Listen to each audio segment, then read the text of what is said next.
New Titans General Manager Mike Borgonzi joins us now. Mike, welcome to Nashville. Thanks for hopping on 3HL. Have you been warned about us?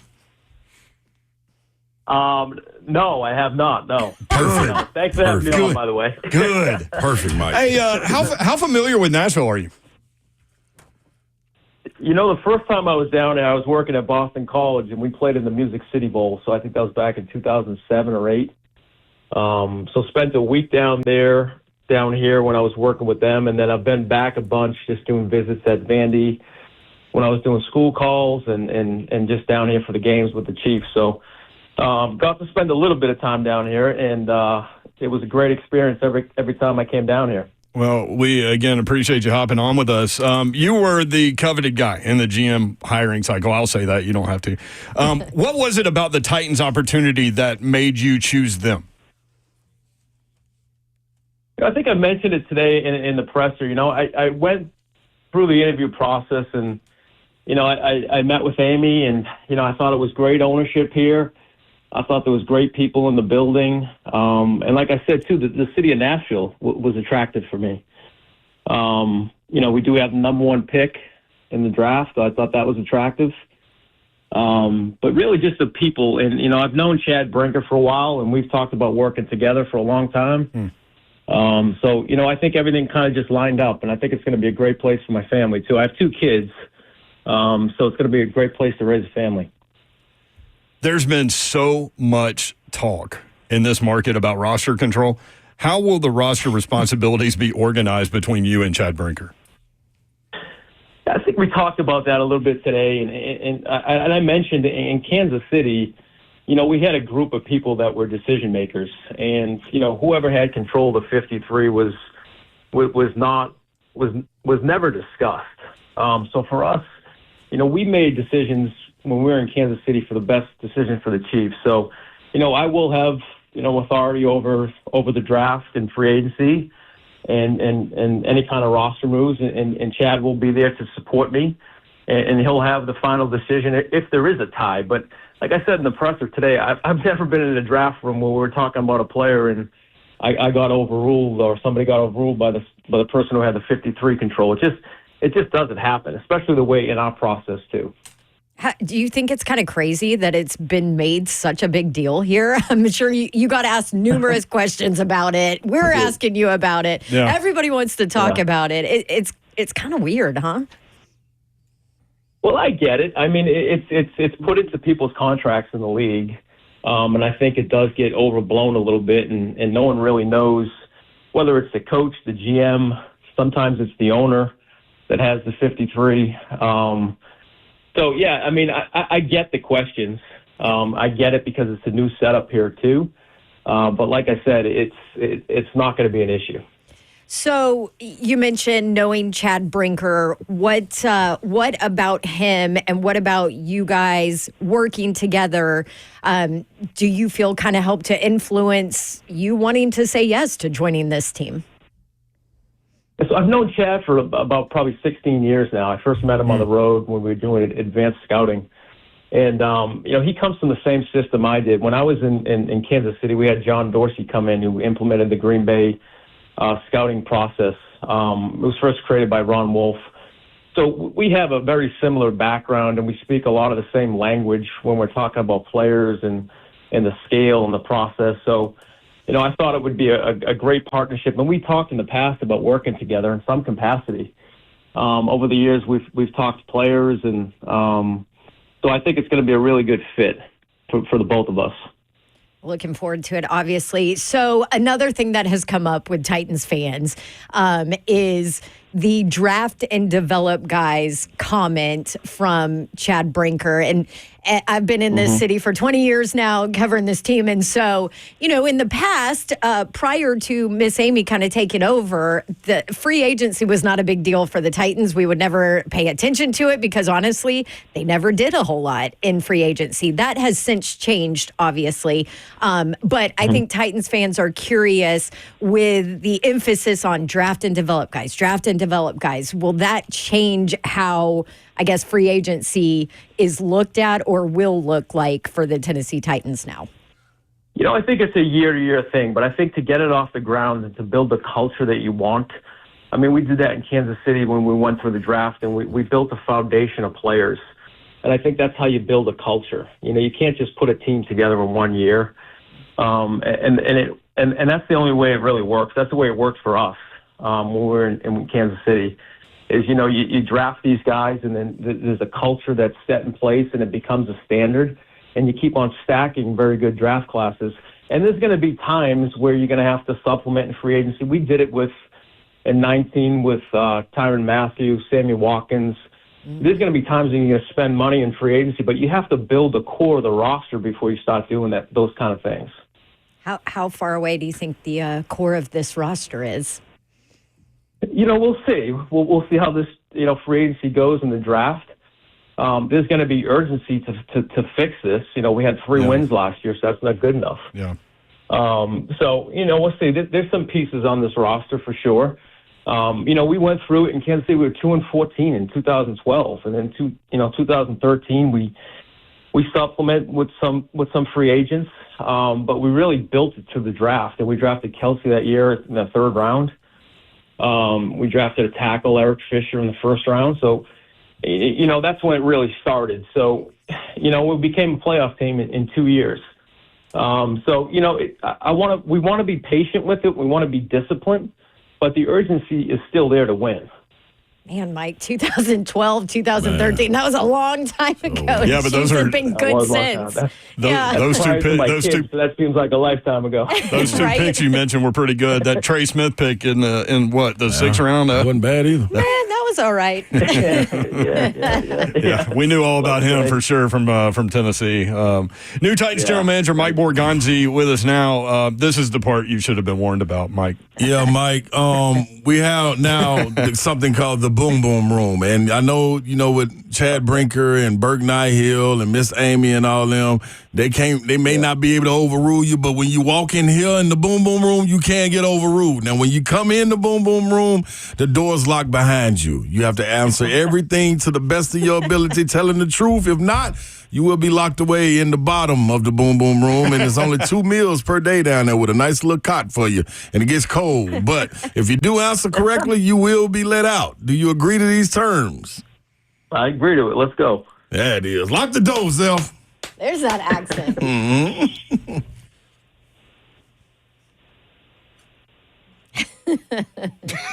All right.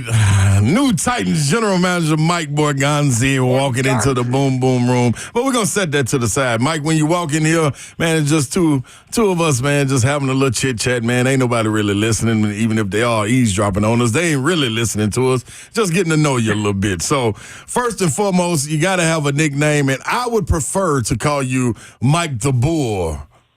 Well, you must have been talking to someone from Everett then, huh? Oh, okay, Mike Was that a the former Bull. SEC player? Hey, I know where that's coming from. These basketball guys stick together. Listening, Mike, these basketball guys stick together, man. Yeah, they do. Oh, I know their history. SEC, I know. All right, Mike, tell me a little bit about that though, man. The Bull, you in the backfield. Give me where that nickname come from. Well, I was a fullback in college, and I don't know. One of the local newspapers started calling me the Bull. So Bradley still calls me the Bull 30 years later. But yeah, that was way back in high school. So it stuck. All right, it stuck right there. It stuck with Pat. It stuck with him. Well, that's now about to be your nickname on this show forever. No. All right. Going away from that, man. They call me Borgo in KC. That was the nickname. Okay. Like that. There you go. Borgo. Okay. Yeah, so yeah, all right. Borgo. So the competition level between you and your brother, it comes down to it. Who's more competitive, you or your brother Dave Borgonzi? Oh, I was. I won all the pickup games in the backyard. Yeah. No questions, no ifs, ands, or buts, right?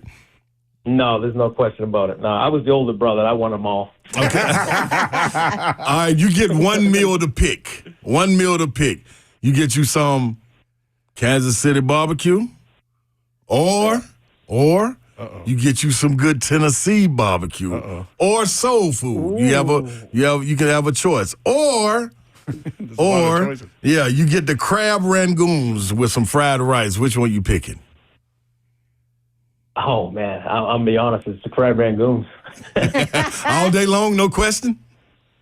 Yeah, no, that's probably one of my favorite appetizers right there. Yeah, I love it. Yeah. Yeah. Give me an influence in your life, man, that you had each stop. Maybe you can go teenage years, adult years, and then to where you are now that you would lean on. And if you could go back and tell the young bull, hey, bull, go, Lou, listen to him a little bit more on this one.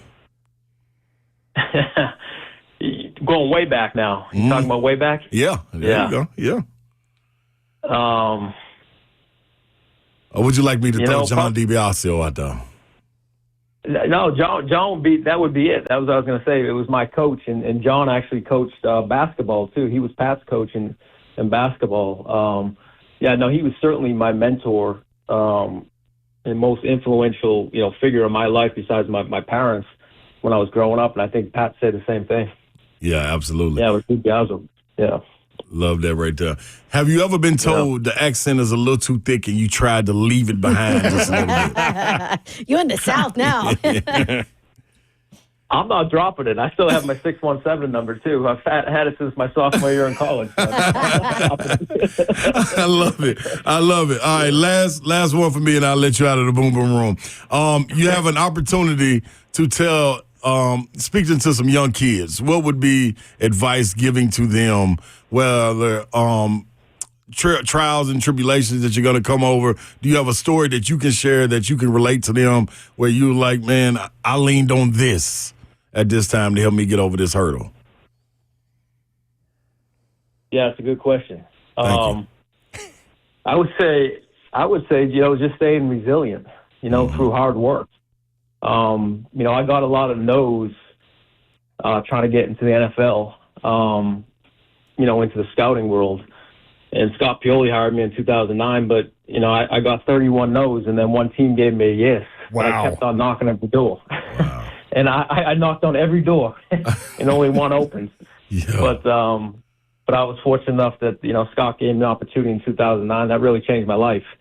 But I would just say, don't give up if that's your dream, and stay resilient. Love that right there. Yeah. How long has this been your dream? Like, when did you know this is your path? Probably when I was at Boston College, when I first started getting into like the recruiting and the team building. Yeah. And I knew that I wanted to do that at the highest level. And I knew once I got into the NFL, I wanted to be a GM at some point. So I'd probably say when I was at Boston College, that was the first time I really thought about it. All right, Borgo, I'll let you out of here, man, with this one right here. What's one regret, if you could share with us, or one situation that went on in the process of missing on an athlete, whether that had been college, whether that had been in the pros? Well, is it one that you can think back to and like, dang, we could have had that one? There's probably a lot of them. Well, you got a lot of them right then. But you remember the misses more than you do Absolutely. the hits, Absolutely. That's the thing. That's the thing. You don't want to keep that confidential, or you want to share one? Yeah. Oh man.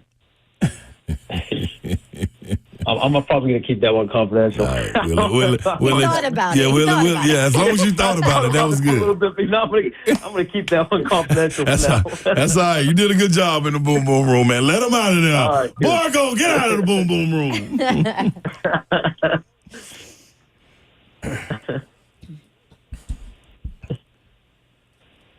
Hoorah. I was told to tell you too, man. Get that extra room ready. Shooter Pat Bradley will be down here with you too. No, I know. Trouble He's coming down. I'm prepared now. Yeah. Don't worry, I'll take them off your hands. Don't worry about it. I got them, Borgo. I'm the GM now. I can't be going out with you anymore. I mean, listen, my man can party. Seriously. Oh, yeah. Like no other. New Titans General Manager Mike Borgonzi with us. Hey, man, can you walk us through the 2017 draft? That day, for you guys to trade up, like rumors were that Houston wanted Patrick Mahomes. You guys are trying to trade in front of them, I guess. Like, how did all that go down? How nervous were y'all that it wouldn't go down the way you wanted? Yeah, we were very nervous. I mean, we tried to get up to the top of the draft. We tried to get up to 1, and we went down the list. You know, We got to 10, we got to Buffalo, and we leaked out that we were trading up for Reuben Foster. I don't know if anyone believes it, but we leaked it out. But we were sweating it out, though. Cincinnati was right in front of us. They took Ross, the receiver. Yep. And then we got on the clock. I actually called that trade in. So yeah, no, we were on pins and needles that day for sure. Yeah. Yeah, because Chicago took Trubisky at 2. Did you know that was going to, like, did your intel tell you not to worry about the Bears there? Yeah. Or I guess you were trying to get in front of them, right? I mean, we were, because we just didn't want to risk it. Yeah. You know, and we really thought we had to get, you know, probably in front of Houston. And, you know, we had heard that Sean Payton worked them out. And I think they were at 11. And we picked at 10. Houston was at 12. Houston ended up trading up to 12 to get Deshaun. But yeah, we were really worried about those two teams. So we felt like if we get to 10, got to Buffalo, we'd be okay. But we were still sweating it out, though. So what was it about Mahomes that you guys saw that a lot of other teams didn't? I read one scout called him in the process reckless. What was it that you guys saw in him, because you had a Pro Bowl quarterback? Yeah, we saw rare arm talent. That just jumped out if you watched him. We saw rare instincts, his pocket mobility, his ability to see receivers downfield. And I think he was just playing off of instincts, too. And Pat would be the first to tell you this. I don't know if he was really reading coverages back then. So, you know, we knew that it was going to be the developmental part. It was kind of like the perfect storm, because we had Alex there, who is one of the best people you'd ever meet. And, you know, once we drafted him, he pretty much knew that we were going to be moving on in a year. And like you said, he was a Pro Bowl quarterback, but he took Pat under his wing the entire year, really showed him how to be a pro, meetings, how to watch tape, read coverages. So he went through the whole thing with him. So we knew that he needed work, but he had rare tools, and the leadership too was apparent. You know, he just had this way about him. When we brought him in on the visit, he was really smart. And the guys at Texas Tech loved him. They followed him. You know, he was a leader. So we just knew if we could clean up some things, and you know, Coach said, Andy's like, I'll fix them. I believe Andy when he says stuff like that. Yeah. And then we had Alex too, and Alex, you know, credit to him. I don't know how many people would have done that, but he spent the whole year with them. You know, try to get him ready for the next year. Wow. Yeah. So this might be a loaded question, but which means it is. Well, probably. But you look at Mahomes, like, you knew the talent was there, but you also knew how important it was for him to sit and learn. In this league with rookie quarterbacks, and obviously Daniels is proving everybody wrong right now, right? As a rookie quarterback and what he's doing. But how important is it for these guys to step in as rookies and be able to develop in that way? Yeah, it's very important. And you have to know you have to have a plan for the quarterback. You have to have a plan for him coming in. And then you have to fill out the process. You go through OTAs, you go through training camp. Is he ready to play in that moment? You know, and don't force him to play if he's not. So I think you have to have a little bit of discipline there as well. And I think you saw with Jaden this year when, Cliff, I thought, did a great job with him. Those first couple of games, I don't know if he threw the ball downfield once. Yeah. It was like to get his confidence up, they were running the ball. There was tons of perimeter throws and bubble screens. And then I think they probably opened it up in that Cincinnati game where he won the game. But that was a great job by Cliff, just being patient and really developing them. So you have to have a plan with them. Yeah. Good stuff. Well, obviously the hope here was that Will Levis would turn into that franchise quarterback this year, and there was some is well documented the issues that were going on there. You as a new GM coming in, does he have a clean slate with you? Obviously, with the number one pick, you could pick either one of those two quarterbacks if you want to go that route. How do you analyze the quarterback room now and moving forward? I think that's an ongoing process right now, but we're going to give Will every opportunity. I went into Kentucky that year. Will came out. He's got a lot of physical tools. He hasn't had a lot of stability in terms of coordinators at this point. He changed them at Kentucky. He's had two different ones now in the NFL. So, you need to give these young quarterbacks a chance and give them a little stability to learn the system that they're in. Because usually the big growth happens after year two when you're in the system. So I'm going into this with an open mind, and, we're going to evaluate everything, though. That Patrick Mahomes magic that you saw pre-draft, you see that in Shedeur Sanders or Cam Ward? I'm still a little early on that process. I wasn't really studying the quarterbacks this year at the top of the draft throughout the season. Good point. So I'm just diving into that right now. Along with the rest of the staff here, when I go down to the East West and the Senior Bowl, and really get to sit down with the scouts and get their opinions, and sit down with Brian and get his opinions. So it's really early in the process for me right now. You mentioned Brian, obviously Coach Callahan, offensive mind and now has a year under his belt, and you inherit him as a head coach. What do you like in your time that you've spent with him so far? Yeah, we've had a lot of mutual friends over the years, people that, Brian's worked with, that I've worked with. Obviously, I've never worked with Brian, but I know who he's been around, the Mannings, the Burrows.